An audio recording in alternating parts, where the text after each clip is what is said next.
The stick-down systems offered by Secondary DIY Glazing are the most affordable glazing solutions that we have available. Easyglaze is a two-part system for use with 2mm thickness plastic sheet only.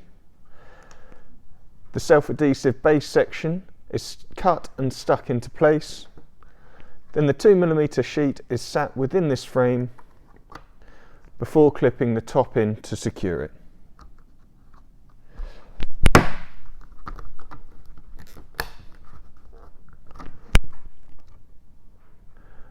The corners can also be mitered for a smart finish. Filmglaze is the most affordable solution available. It uses a thermal film that is stuck around the frame using double-sided tape. The film is then heated using a hairdryer to remove any wrinkles for a smooth, tight finish. Filmglaze is generally used as a single season solution. For more detailed videos and information on these systems, please visit their individual product pages.